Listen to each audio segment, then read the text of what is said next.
From my perspective, I can remember coming here as a naive teenager and being subjected to very, very cruel taunts. And I'm sure we all have stories of being asked questions out of ignorance, but sometimes the unintended consequences of this misrepresentation can be kids being picked on in school to the point where they start to shy away from their culture. Academically, you see that most well-meaning donors and philanthropists, because they feel that hunger and starvation are the main issues in Africa, they divert most of their resources to handling those issues. Education is not seen as a potential, as the main source of the problem. And even at the university level, you see that African enrollments is one of the least of all groups coming into the university because it's just not seen as a major problem. Again, this is largely in part due to the perception of Africa.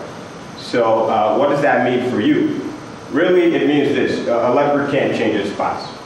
No matter where you go, you are an African, you will be seen as such, and you may be the only African that most people ever meet. So it's very important to shape people's perception by how you carry yourself and how you act.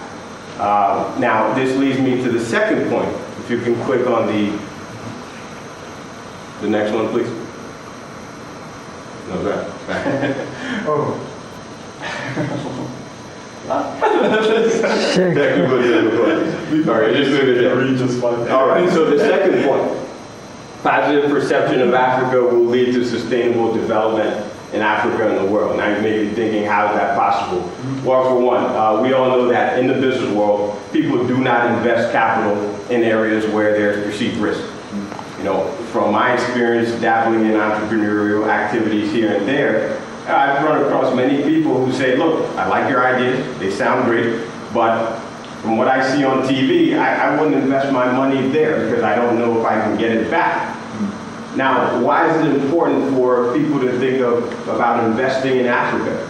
Well, for one, for the non-African, your tax dollars normally goes towards these humanitarian projects, aid, and there's a lot of debate as to whether aid is actually working for Africa. The point is, if development occurs in Africa, your tax dollars will be kept here.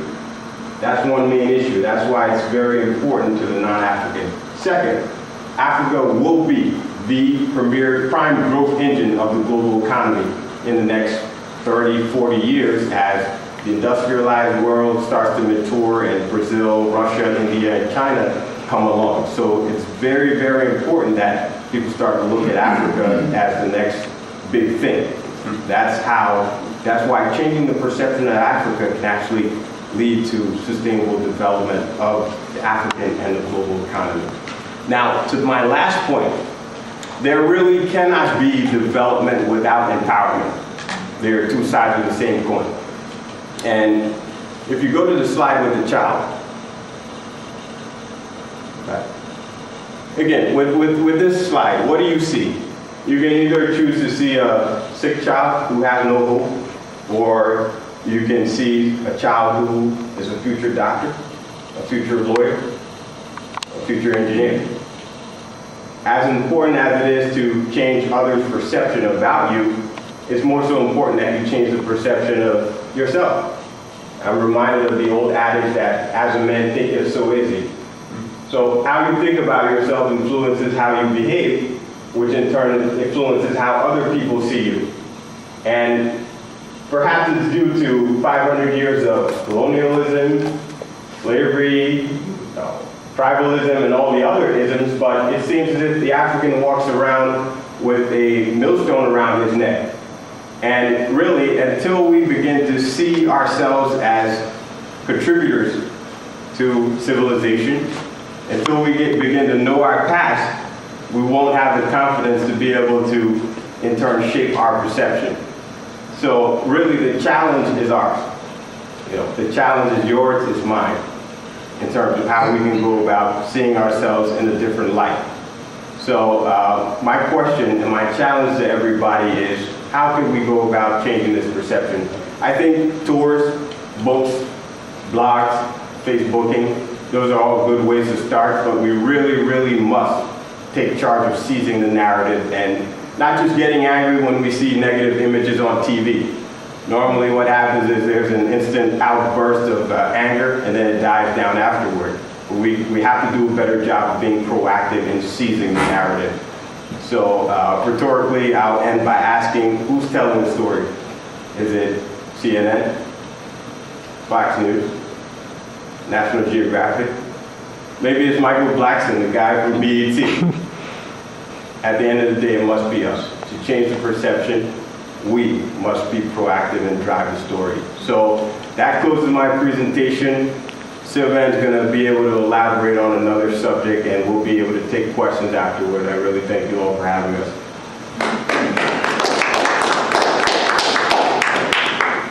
Hi everyone. I'm Sylvain. I'm from Ivory Coast, so I speak French. I want us to do this in a very informal way because we have so much to talk about. It's very serious.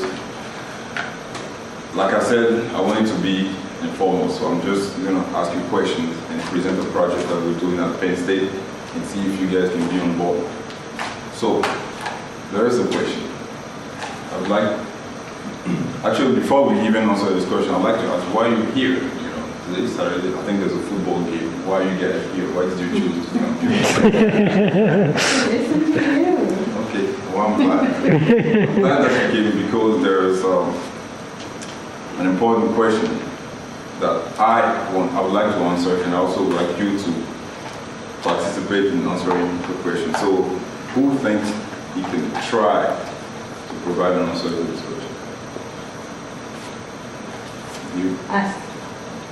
Who can try to answer? Yes. Us, you say us coming to I. Why do you think Africa is poor? What is the reason, according to you?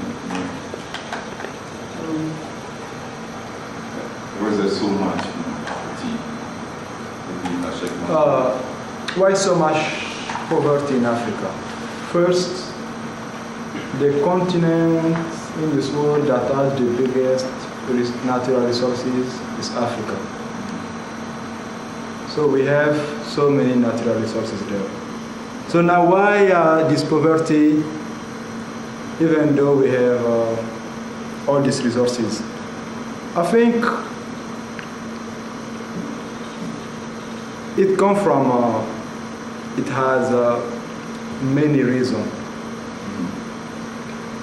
The first reason is that I think we lost ourselves. That's good. We lost ourselves. Can you elaborate on that? In the I think 14th, 15th century, the empire in Mali was considered as one of the 3 strongest empires in the world. The 13th or 14th century? Yes, one of the 3 strongest empires in the world. So we had a so great history. And now we have a so sad present. Something happened between these 2 periods. And what I think is that other people, other non-African, have used our weakness that is the people that have the less African interest in mind. They put them in front of us. And when you put someone with a not great mind at the head of the people, this person starts doing what the one who put him there want him to do. So right now we have so many people who are leading us, so many so-called leaders. You just said the word I wanted to hear. Leaders. Yes, so-called. Not to. Yeah, sure. This one. Oh yeah, let's go.